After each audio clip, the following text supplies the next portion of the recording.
आप भारत की शक्ति हो, भारत की शान हो, भारत की स्ट्रेंथ हो। और जब मैं कहता हूं आप भारत की शक्ति हो, भारत की स्ट्रेंथ हो, मैं भीड़ की बात नहीं कर रहा हूं, मैं हर हिंदुस्तान के नागरिक, हर यूथ की बात कर रहा हूं, इंडिविजुअल्स की बात कर रहा हूं। आप सब में इंटेलिजेंस है, इमेजिनेशन है, कैपेसिटी है, सिस्टम बदलना है, प्यार से, मोहब्बत से, नफरत से नहीं। तो दोस्तों ये थे राहुल गांधी, जिनके बारे में अब तक कहा जाता था कि ये इंडियन पॉलिटिक्स में सबसे बड़े जोक हैं। Mr. Rahul Gandhi is now got addicted to making a joke of himself on daily basis. This will be called failure to launch.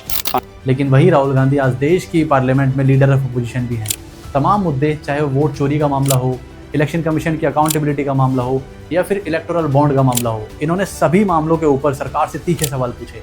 और यहाँ तक कि फार्मर्स के साथ इंटरेक्शन, उनकी प्रॉब्लम्स को सुनना, मिडिल क्लास फैमिलीज़ की प्रॉब्लम्स को सुनना, उनके साथ बैठना और स्टूडेंट्स की प्रॉब्लम्स को सुनना और उनको संसद तक पहुंचाना, इन्होंने ये सभी काम बड़े अच्छे तरीके से निभाए। लेकिन कुछ साल पहले तक जब भी राहुल गांधी का नाम सामने आता था तो इंडियन पॉलिटिक्स में एक वर्ड याद आता था, वो था पप्पू पप्पू पप्पू पप्पू। एक ऐसा नेता जिसको लोगों ने सीरियसली लेना ही बंद कर दिया था। और इंडियन मीडिया की जो डिबेट्स होती थी उनमें भी उनका बहुत मजाक उड़ाया जाता था और उनकी ट्रोलिंग की जाती थी। इवन पॉलिटिकल रैलीज में भी उनकी ट्रोलिंग की जाती थी। कभी कभी तो ये भी होता था कि जो उनकी वायरल क्लिप्स होती थी ना, उनको सर्कुलेट किया जाता था मीडिया में और वो वापस से उनका मीम बन जाती थी और उनकी इमेज को ना ये रेनफोर्स करती थी, उनकी इमेज को बिगाड़ने में। लेकिन दोस्तों एक वक्त ना ऐसा भी आया जब उन्होंने कन्याकुमारी से कश्मीर तक की भारत जोड़ो यात्रा की और उसमें उन्होंने टीवी डिबेट का सहारा नहीं लिया, ना ही कोई एंकर, ना ही कोई टीवी डिबेट। उन्होंने सीधा पब्लिक से इंटरेक्शन करने को जरूरी समझा और यहीं से ना उनकी जो पॉलिटिकल स्ट्रेटेजी थी वो चेंज हुई पूरी तरह। लोगों में उनकी इमेज बनने लगी, उनकी इमेज रिकवरी करने लगी। तो दोस्तों सवाल ना ये नहीं है कि राहुल गांधी आज के टाइम में कितने पॉपुलर हैं, बल्कि मेन सवाल ये है कि राहुल गांधी ने अपनी इमेज को कैसे बदला, उन्होंने अपोजिशन के बीच अपनी जगह कैसे बनाई और लगभग 2019 में खत्म हो जाने वाले राहुल ने वापसी कैसे की। ये ना केवल एक कमबैक की स्टोरी नहीं है, ये स्टोरी है इंडियन पॉलिटिक्स में पॉलिटिकल इमेज के ट्रांसफॉर्मेशन की। एक ना वक्त था जब भी राहुल गांधी की कोई स्पीच वायरल होती थी तो लोग उनकी बातों को सुनने से पहले ही उनकी डिलीवरी का मजाक बनाना स्टार्ट कर देते थे। होता क्या था कि उनकी जो क्लिप्स होती थी उनमें से कोई भी ऑकवर्ड मोमेंट या कोई भी अनयूजुअल स्टेटमेंट उठा लिया जाता था और वही फिर सर्कुलेट करता सोशल मीडिया पर, उसी का मीम बनाया जाता, उसी के ऊपर टीवी डिबेट्स होती और वापस से वही सोशल मीडिया पर घूमता और राहुल गांधी की जो इमेज थी उसको लगातार खराब करता। ये ना एक साइकिल बन चुकी थी, एक इस तरीके की साइकिल कि जो पॉलिटिकल ओपोनेंट्स थे ना उन्होंने भी इसका एग्रेसिवली यूज़ किया। उन्होंने ऐसे ऐसे शब्द यूज़ किए जैसे कि शहजादा, इनकम्पैटिबल, इनकैपेबल और इनएक्सपीरियंस्ड। ये एक ऐसे शब्द थे जो कि उनकी इमेज को लगातार ख़राब कर रहे थे। लेकिन दोस्तों एक बात को हमेशा याद रखना, जब भी कोई नैरेटिव सालों तक चलता है तो वो केवल एक अटैक नहीं रहता है, वो पब्लिक का एक परसेप्शन बन जाता है और पब्लिक उसी चीज़ को सच मानने लग जाती है। लेकिन दोस्तों मैं अगर आपको एक बात बताऊं कि उनकी छवि को बेकार करने में मीडिया और अपोनेंट्स का हाथ तो रहा ही था, लेकिन राहुल गांधी ने भी काफ़ी मिस्टेक्स की थी। So my question really is about actually the kind of Gandhian question about It's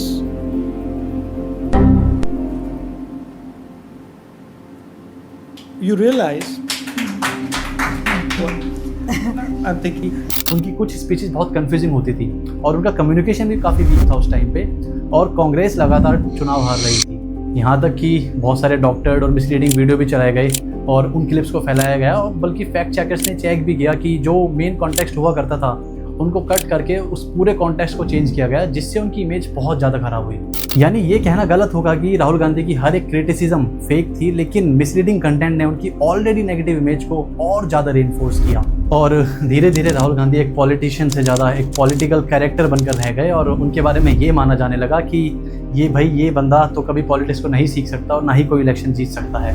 Rahul Gandhi की स्टोरी को ना केवल मीडिया के नैरेटिव से भी देखना गलत होगा, क्योंकि 2009 में जब इलेक्शन होते हैं तो कांग्रेस 206 सीटों पर अपनी जीत दर्ज करती है और राहुल गांधी को उस समय ना एक फ्यूचर फेस के रूप में देखा जाने लगा था। लेकिन फिर आता है 2014 जब कांग्रेस केवल 44 सीटों पर सिमट कर रह जाती है और बीजेपी नरेंद्र मोदी के नेतृत्व में एक भारी बहुमतों से सरकार बनाती है।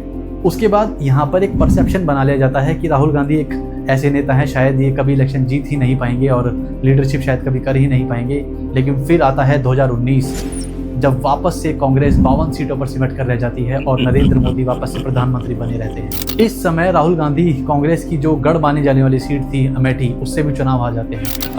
अमेठी के नतीजे पे मैं कहना चाहूंगा कि स्मृति ईरानी जी जीती हैं, उनको मैं बधाई देना चाहता हूं।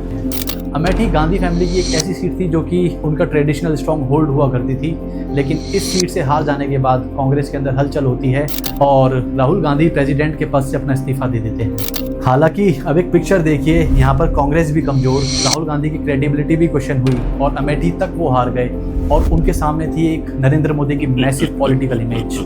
अब ऐसा लगने लगा था कि राहुल गांधी की जो पॉलिटिकल जर्नी थी वो यहीं खत्म हो गई, लेकिन असली कहानी यहीं से पलटनी स्टार्ट हुई।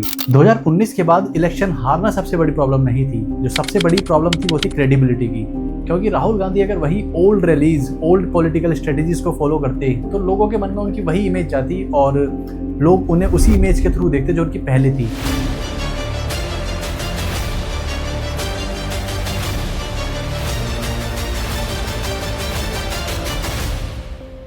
लेकिन 2022 में उन्होंने स्ट्रेटेजी को चेंज किया और उन्होंने स्टार्ट की भारत जोड़ो यात्रा, जो कि कन्याकुमारी से कश्मीर तक उन्होंने पैदल चलकर कंप्लीट की और इस यात्रा में उन्होंने हजारों किलोमीटर का डिस्टेंस कवर किया। लेकिन मेन बात यहाँ पर डिस्टेंस कवर करने की नहीं थी, जो यहाँ पर मेन चीज़ थी वो थे लोगों के साथ इंटरेक्शन, फार्मर्स के साथ इंटरेक्शन। वहाँ पे उन्होंने वर्कर्स के साथ इंटरेक्शन किया, लोगों की प्रॉब्लम्स को समझा और वो कैब ड्राइवर से मिले, ऑटो ड्राइवर से मिले, मोची से मिले। इवन आपने वो क्लिप भी देखी होगी इंटरनेट पे, जब वो मोची से मिले थे तो मोची ने उन्हें वापस एक शूज़ गिफ्ट किए थे। अब पहले क्या हुआ करता था कि राहुल गांधी को लोग ना, जो सोशल मीडिया था, टेलीविज़न था, उसके थ्रू ही लोग उनके जानते थे और जो उनके मीम्स बनते थे उन्हीं के थ्रू लोग उनके जानते थे। लेकिन अब क्या हो रहा था कि लोग उन्हें डायरेक्टली देख रहे थे, डायरेक्टली उनसे इंटरेक्ट कर रहे थे। तो जो राहुल गांधी की जो एक इमेज थी, जो साफ इमेज थी, वो उनके लोगों के बीच जाने लगी और लोग उन्हें समझने लगे। लोगों के साथ बैठते थे तो इंटरेक्शन जो होता है सबसे मेन इंपॉर्टेंट चीज़ होती है लोगों के अंदर विश्वास बढ़ाने की। अब यहाँ पर ना तो कोई मीडिया था, ना कोई टीवी एंकर और ना ही कोई सोशल मीडिया प्लेटफॉर्म, क्योंकि वो डायरेक्टली लोगों से इंटरेक्ट कर रहे थे। अब धीरे धीरे हुआ क्या कि जो उनकी ओल्ड इमेज थी पप्पू वाली, उस इमेज में क्रैक्स आने लगे और उन्होंने सबसे बढ़िया जो उनकी बात ये रही, उन्होंने कभी भी अपनी इस इमेज को डिफेंड करने में अपना टाइम वेस्ट नहीं किया। उन्होंने कभी नहीं बोला कि मैं पप्पू नहीं हूँ और उन्होंने इस लेबल से लड़ना ही छोड़ दिया। आपके अंदर मेरे लिए नफरत है, आपके अंदर मेरे लिए गुस्सा है, आपके लिए मैं पप्पू हूँ, आपके लिए मैं अलग अलग गाली दे सकते हो। इसकी बजाय उन्होंने एक नए राहुल गांधी को दिखाना स्टार्ट किया, जो कि ग्राउंड पर जाता है, लोगों की बात सुनता है, इन्फ्लेशन पर बात करता है, अनएम्प्लॉयमेंट पर बात करता है, यहाँ तक कि एजुकेशन पर बात करता है। और इनकी जो पॉलिटिकल स्ट्रेटेजीज थी ना, उसमें बहुत चेंज आई, क्योंकि इन्होंने इन सभी मुद्दों को, अपनी जो सेंट्रलाइज्ड पॉलिटिक्स थी उस बीच इन्होंने इन मुद्दों को लाना स्टार्ट किया। अब यहाँ पर राहुल गांधी ने अपनी ओल्ड इमेज को डिफेंड किए बिना अपनी एक नई इमेज को क्रिएट करना स्टार्ट किया। 2024 में बीजेपी से लड़ना कांग्रेस के लिए एक बड़ा चैलेंज था, लेकिन साथ में उससे बड़ा चैलेंज था कि अपोजिशन को साथ कैसे रखा जाए, क्योंकि 2024 के इलेक्शन से पहले इंडिया अलायंस में कांग्रेस के साथ कुछ रीजनल पार्टी जो कि अपने स्टेट में काफ़ी स्ट्रांग थी, वो भी मंच पर सामने आई। लेकिन अलायंस बनाना एक अलग बात थी और उसको डायरेक्शन देना सबसे बड़ा चैलेंज था, क्योंकि जैसे आप जानते हैं उत्तर प्रदेश में अखिलेश यादव, ममता बनर्जी पश्चिम बंगाल में और तमिलनाडु में स्टालिन, और काफ़ी जो रीजन्स थे ना, काफ़ी सारे स्टेट्स थे, उसमें बहुत सारे स्ट्रॉन्ग लीडर्स थे जिनकी अपने स्टेट में बहुत एक स्ट्रॉन्ग पोजीशन थी। ऐसे केस में सीट एलोकेशन का, स्टेट लेवल कंपटीशन का और लीडरशिप का जो मुद्दा था ना, बहुत इंपॉर्टेंट था, क्योंकि नेगोशिएशन यहाँ पर करना बहुत मुश्किल था, बहुत चैलेंजिंग था।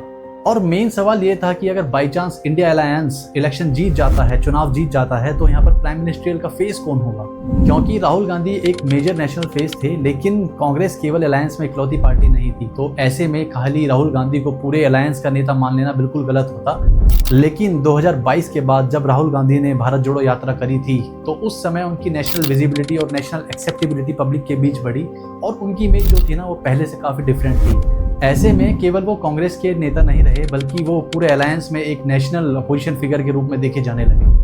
अब मेन चैलेंज था कि जो उनकी इमेज रिकवरी हुई थी वो कितना वोट में चेंज हो पाएगी, असली चैलेंज यही था यहाँ पर। और फिर आता है 2024, कांग्रेस को 99 सीट मिलती हैं और इंडिया अलायंस को 234 सीट मिलती हैं। ये 2019 और 2014 के बाद कांग्रेस के लिए एक अच्छी खबर थी। हालांकि यहाँ पर कांग्रेस सरकार नहीं बना पाती, लेकिन राहुल गांधी की जो पॉलिटिकल जर्नी थी उसके लिए ये एक मेजर रिकवरी थी। मैं नरेंद्र दामोदर दास मोदी ईश्वर की शपथ लेता हूँ कि बीजेपी वापस से सत्ता में आ जाती है और नरेंद्र मोदी प्रधानमंत्री बने रहते हैं, लेकिन इस बार राहुल गांधी रायबरेली और वायनाड दोनों सीटों से चुनाव लड़े और दोनों सीटों से उन्होंने जीत दर्ज की। इसके बाद जून 2024 में उनको लीडर ऑफ अपोजिशन चुन लिया गया। 2019 में अमेठी से चुनाव हारने वाला राहुल आज फाइनली लीडर ऑफ अपोजिशन बन चुका था और ये उनके लिए एक सबसे बड़ा टेस्ट था, क्योंकि पप्पू से लीडर ऑफ अपोजिशन का सफर, जो कि एक रोल इतने सालों में बिल्ड हुआ, उसका रियल टेस्ट अभी बाकी था। अब राहुल गांधी के पास सिर्फ एक पॉलिटिकल आइडेंटिटी नहीं थी, उनके पास एक स्ट्रॉन्ग कॉन्स्टिट्यूशनल पोजीशन भी थी। और एक स्ट्रॉन्ग अपोजिशन का काम केवल गवर्नमेंट को क्रिटिसाइज करना नहीं होता, उनका काम पॉलिसीज पर क्वेश्चन करना और पब्लिक इश्यूज को संसद के अंदर लाना और जितने भी मुद्दे हैं उन सबको उठाना और साथ में जो इंस्टीट्यूशंस हैं उनको अकाउंटेबल रखना, ये सब काम एक स्ट्रॉन्ग अपोजिशन के होते हैं। और इस स्पेस को राहुल गांधी ने बहुत ही अग्रेसिवली यूज किया। अब चाहे इलेक्टोरल बॉन्ड हो, पीएम केयर फंड हो, ईडी का मिसयूज हो या फिर जितने भी मेन इश्यूज हैं जैसे कि अनएम्प्लॉयमेंट, एजुकेशन, इन सभी मुद्दों पर सरकार से सीधा सवाल किए राहुल गांधी ने।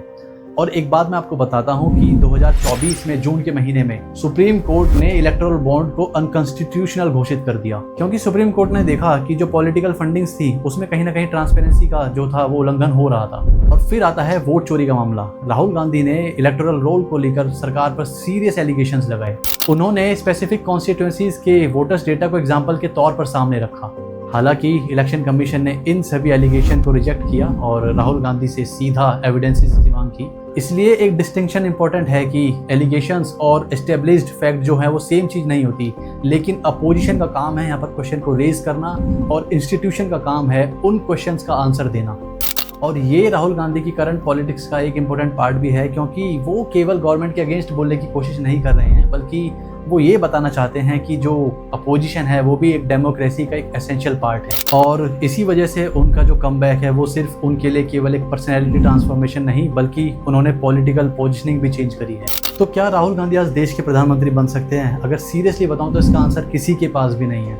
लेकिन जो उनकी सबसे इंपॉर्टेंट बैटल थी, उनकी इमेज की बैटल, उसको उन्होंने काफ़ी हद तक पलट दिया है। लेकिन पीएम बनने के लिए केवल बीजेपी को हराना ही इनफ नहीं होगा, कांग्रेस को भी स्ट्रॉन्ग करना पड़ेगा और जो उनके अलाइज पार्टी है उनको भी साथ लेकर चलना पड़ेगा। और वोटर्स के सामने एक क्लियर पॉलिटिकल अल्टरनेटिव रखना होगा, क्योंकि अपोजिशन का लीडर बनना और देश का लीडर बनना ये दोनों ही एक डिफरेंट बैटल्स हैं। लेकिन एक वक्त ऐसा था कि जहाँ पर राहुल गांधी को सीरियस नहीं लिया जाता था, और आज का वक्त ऐसा है कि उनके प्राइम मिनिस्ट्रियल फेस के लिए एक सीरियस डिबेट स्टार्ट होने लगी हैं। पप्पू टू प्राइम मिनिस्टर, हालांकि इसका आंसर ना तो राहुल गांधी दे पाएंगे, ना ही बीजेपी और ना ही कांग्रेस, लेकिन इसका आंसर देगा इंडिया का वोटर्स। और इंडियन पॉलिटिक्स में गेम कभी भी पहले से डिसाइडेड नहीं होता। तो अगर आपको ये वीडियो पसंद आई हो तो आप इस वीडियो को लाइक करें, सब्सक्राइब करें और कमेंट करें। तब तक के लिए जय हिंद।